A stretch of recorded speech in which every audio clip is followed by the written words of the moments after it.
There are so many fascinating things about your nervous system. One amazing feature is the ability of our neurons to conduct electricity. Electrical signals produced by nerve cells are used to transmit data. Despite not being naturally excellent electrical conductors, neurons have developed complex systems for producing signals that are dependent on ion movement across their plasma membranes. Current is the movement of charged particles. In electronic devices like light bulbs, electrical energy is used through the movement of electrons. However, in neurons, the process is different. Sodium and potassium cations move in and out of the cell membrane, generating a current. The action potential is a crucial method for neurons to produce electrical currents and communicate with one another. For action potential to occur, there needs to be a particular change in the resting membrane potential. The resting membrane potential is the electrical charge difference that exists across the cell membrane when the cell is not transmitting signals. This potential is created by the unequal distribution of ions such as potassium or anions, as different organelles inside the cell have that. And it plays a vital role in cellular communication and the production of action potentials. The RMP, or resting membrane potential of a neuron, is approximately negative 70 millivolts. There are many macromolecules such as nucleic acids, ATP, proteins high with negatively charged amino acids such as glutamate, phospholipid membranes that enclose our organelles all have negative charges as well. All of this contributes to the negative inner charge of a neuron cell. When ions such as sodium ions enter the neuron, they bring their positive charge with them, which changes the charge of the cell. Once the potential reaches the threshold of negative 55 millivolts, an action potential can be generated. So how do action potentials start? What makes a neuron decide to open its voltage gates and allow that current to flow in there? Well, action potentials are triggered by local potentials, which are a little different. To help better explain this, here's a photo of a neuron. Local potentials, also known as graded potentials, occur only in specific areas of the dendrites of the neurons. These areas are referred to as local because the change of charge happens only in that particular area. Receptors on the dendrites respond to different stimuli, such as chemicals like neurotransmitters, light in the case of photoreceptors of the eye, heat, electricity, or mechanical changes, such as sound waves that receptors in the ear can detect. When these receptors receive the stimuli, they open ion channel gates. Most commonly, sodium ion channel gates will open, bringing positively charged sodium ions inside the cell. If the local potential is strong enough and a sufficient amount of sodium ions are able to rush in via the dendrites, then the sodium can diffuse across the hillock. As mentioned earlier, the threshold necessary would be negative 55 millivolts. If the threshold is basically hit, then it will be a sufficient amount of a difference for an action potential to occur, which can travel along the axon towards the hillock.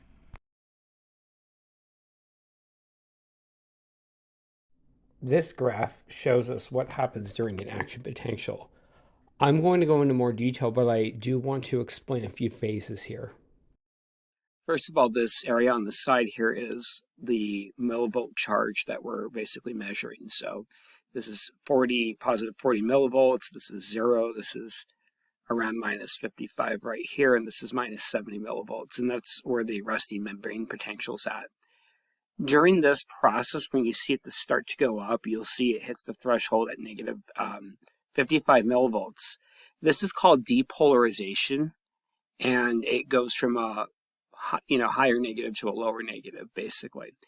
And it will keep going up, and then this part will be repolarization when it starts to go back down. Over here will be hyperpolarization, and then that is when we'll become more negative than where we started, and we'll go into why in a moment. And then over here is when it gets back to the resting membrane potential. I'm going to go into depth on each one of these using a model that we were given that will show you, and I will explain what happens at each area of this graph. The channel was solely the result of operator error due to sensing wrong. We have you to thank for that. I'm also going to go back to this picture, but I do want to point out the areas that I highlighted in purple called nodes of Ranvier. I'm going to show you what happens in those nodes of Ranvier when action potential occurs in the next diagram. Just to give you a little idea, nodes of Ranvier are regularly spaced gaps along the myelinated axon of neurons.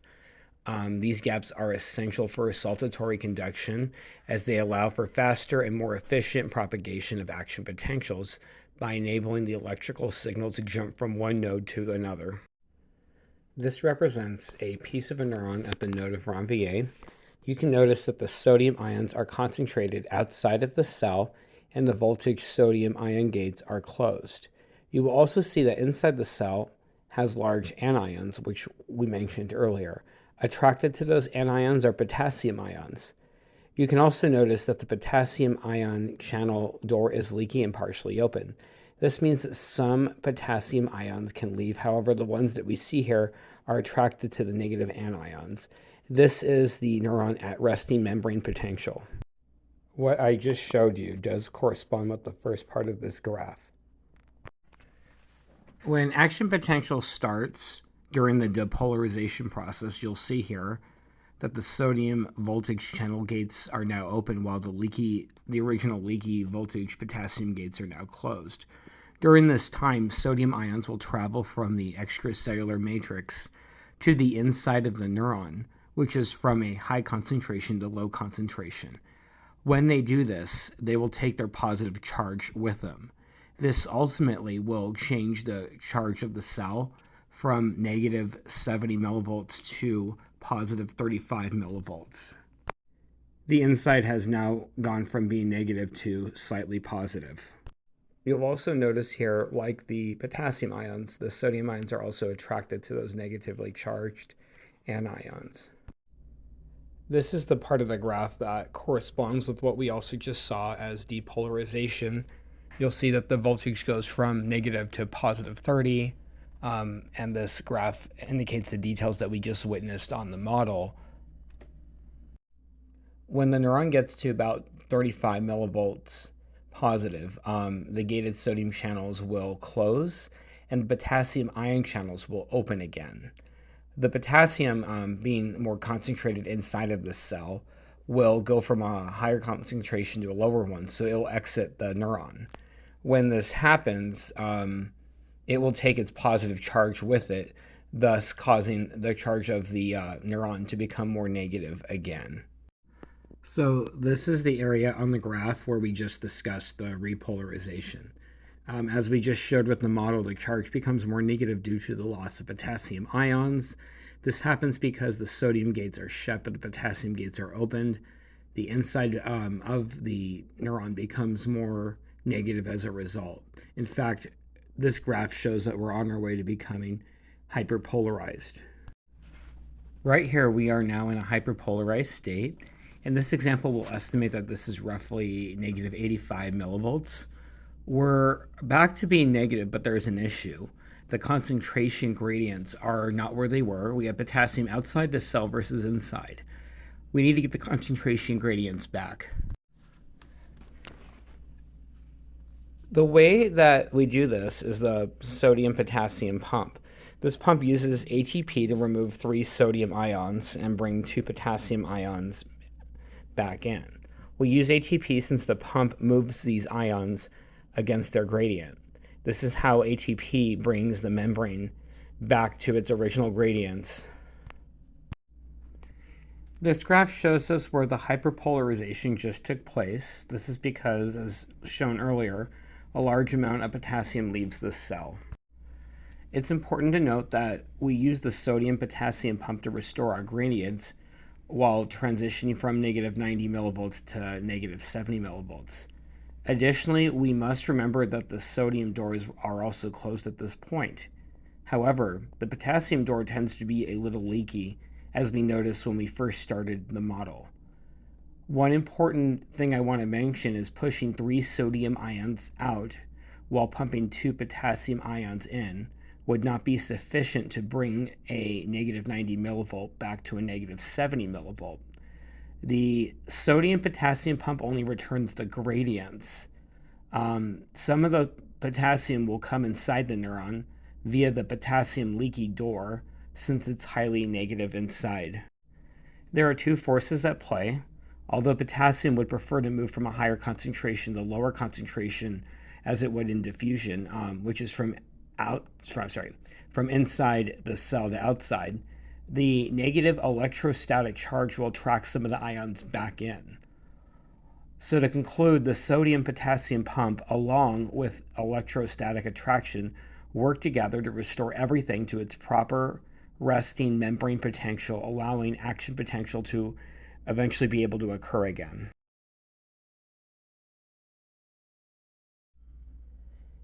This final section I'm going to go over, we will discuss how oligodendrocytes and Schwann cells protects the axon of the neuron. Just like how rubber protects wires from electricity and it keeps it insulated, these cells cover the axons of the neurons with myelin to insulate them. Oligodendrocytes are found in the central nervous system, while Schwann cells are found in the peripheral nervous system. This myelin encoding enhances the speed of electrical transmission. This image shows us an idea of what happens during the depolarization process and compares myelinated versus unmyelinated. The left portion of this shows the unmyelinated axon, and the portion to the right shows the myelinated one, the one that is insulated. Unmyelinated conduction is only effective over short distances and relatively slow. This is because each segment of the axon needs to depolarize, which requires a lot of sodium-potassium pumps and consumes a lot of energy to return to a resting state. When axons are insulated, there's less to depolarize. Instead of the entire area, it's only the nodes of Ranvier that need to be depolarized, which is much more efficient energy-wise.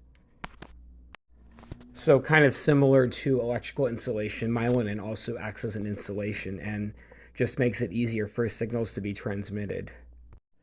I hope I didn't bore anyone, but I just want to say thank you very much for listening to me talk, and I hope you enjoyed the videos somewhat.